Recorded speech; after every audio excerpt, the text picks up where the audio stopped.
Today we'll be learning how to complete wound care documentation within the 1-point system. You'll learn how to develop a care plan and wound care orders to remain in compliance.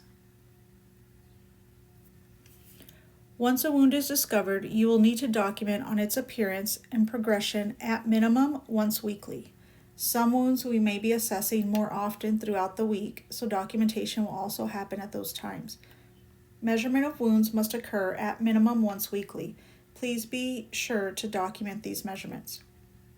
The exception to measuring are the wounds that are considered DTIs or contain eschar or slough. A care plan and a valid order are also needed for complete documentation. All new wounds and existing wounds that have evolved will need a care plan. As an existing wound evolves, you will need to resolve the current care plan and then create a new one. Always ensure that the care plan and the wound order match. A valid order must include the following components: the type and stage of the wound if staging applies, the location, who is to complete the education to the caregiver, who will complete the care, the cleanser type, the dressing type, and how often the care is to be completed. Beginning at the care plan first will ensure that all components of a valid order are met. The system has part of it done for you, and when complete, you can copy that directly into an order, which I will show you later in this presentation. After clicking on the care plan, you will see the screen on the right. This patient currently does not have a wound, therefore does not have an integumentary care plan. We will need to add one by clicking on the blue circle at the bottom of the page. To begin, you will need to add a problem to the care plan. You can either search for the problem or scroll through the screen to find it. For wounds, you will need to add integumentary altered skin integrity. Check the box next to the problem, then click the blue circle. Now you will select a goal for this problem.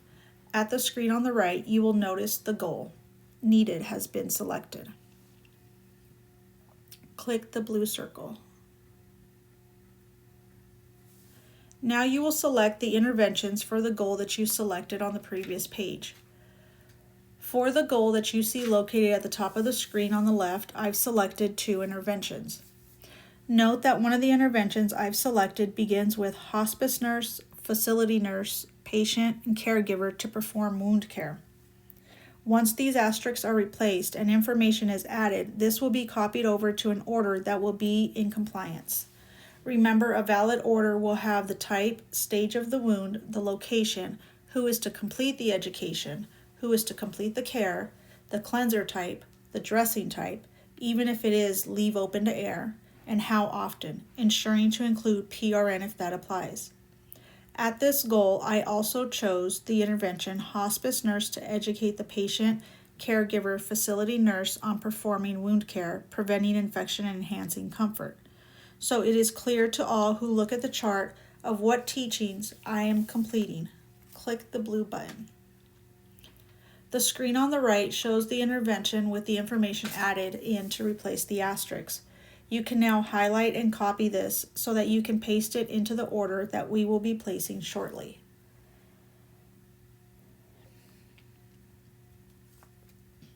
During your visits, you will need to answer the same questions throughout the interventions within the care plan, which is, has the intervention been provided on this visit and the outcome? When this intervention no longer applies, you can mark it resolved rather than done, as it shows on the lower right on the screen. Marking it resolved will also generate a pop-up box asking, update goal as met, give the reason, then update. Once you complete, you will hit the back arrow at the bottom of the screen. By marking an intervention as resolved, it will remove it off of the care plan after you sync the visit.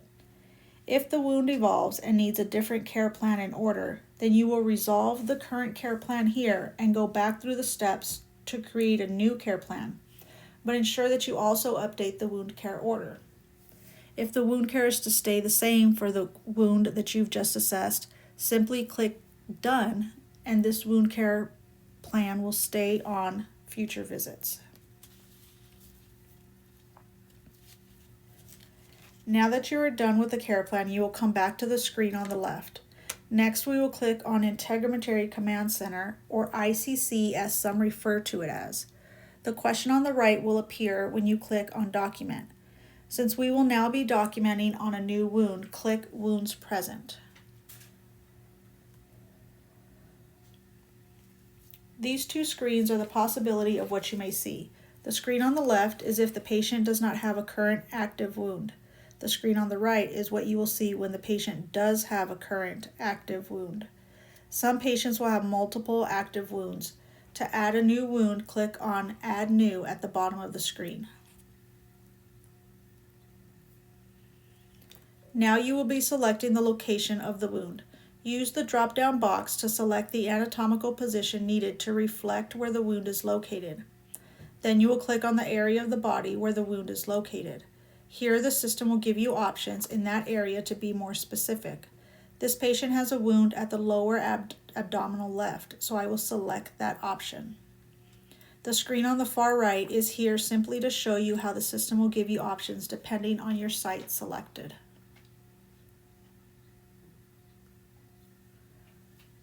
You will continue to identify the wound. The screens on the left and in the middle are the options for the type. This patient has a moisture-associated skin damage type of wound, which is not on the list, so I selected Other, then completed the box below Wound Type, as you see on the screen on the right. This other option can also apply if the patient developed a pressure injury due to a medical device. It is very important that we label the wound location and type accurately. You will click on Save once all the information is completed.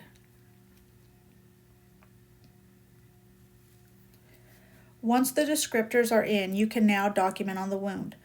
Note the lettering on the screen to the left is in red.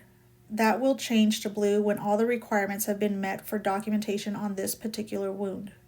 Click on the red lettering. It will bring you to the screen on the right. I want to point out here that you can still edit or delete a wound from this screen if necessary. At your next visit, you will also find on this screen the option to restage or inactivate a wound. The wound record report will show you the history of the wounds the patient has had. Okay, let's get back to documenting on the new wound. Click on Orders. Since this is a new wound and no current wound orders exist, you will see the screen on the left. Click Associate New Order. The screens in the middle and right should look very familiar as it is your order screen. Complete the information as appropriate. Remember when I told you earlier to copy your intervention? This is where you will paste it.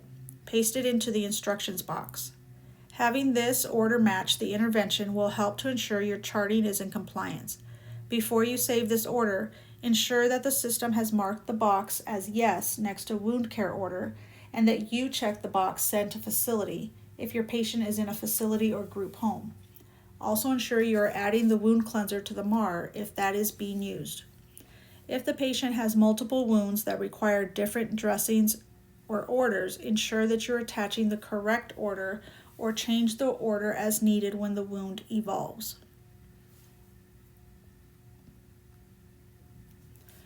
Once you save the order, you will come back to the screen on the left and a green check mark will appear in the box next to Orders. You will then click on Assessment and go through the screens and complete them with the appropriate information.